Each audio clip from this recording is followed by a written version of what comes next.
Procrastination?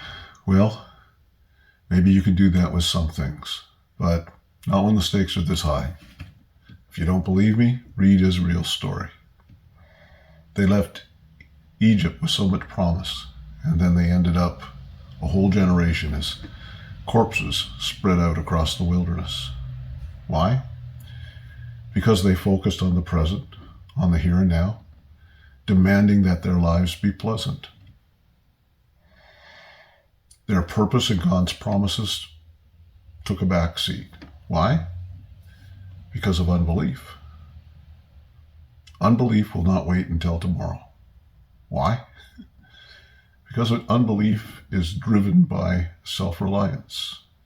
It refuses to trust. Instead, it demands control, demands attention, and it will not wait for relief or gratification. And what that means about your life and why it's important is because unbelief will dominate the conversation. It will capture your attention and it will control your direction. God has spoken to us through His Son. If your mind is engaged and your thoughts are fixed and you are listening, really listening to that message, that will dominate your conversation and that will determine your direction. But you can't just let that message become an echo in the past. It has to speak to you every day. And you even need people around you. Not people who will speak unbelief, people who will prompt you and remind you why it is we're living for what we're living. Why? Well, because self is focused on the here and now, demanding instant gratification, insisting on immediate resolve and relief. But what God has spoken to us is about who we are, about where we're headed, and about why that matters.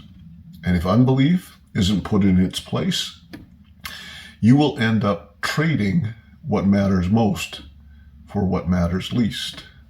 And you will sell out your eternal inheritance for some temporary fix. Does that concern you? Well, maybe it should. Out of unbelief, the whole generation of Israelites that left Egypt forfeited their inheritance because they remembered the meat and the vegetables in Egypt, and they craved them. Esau, Jacob's brother, just craved a bowl of porridge, and he lost his inheritance. That's Numbers 11 and Hebrews 12, 16 to 17. You can be sure that if unbelief becomes a habitual state of mind, it will form a hardness within your hearts, and it will turn your back on the incredible destiny that is yours in Christ. And we're not going to let that happen.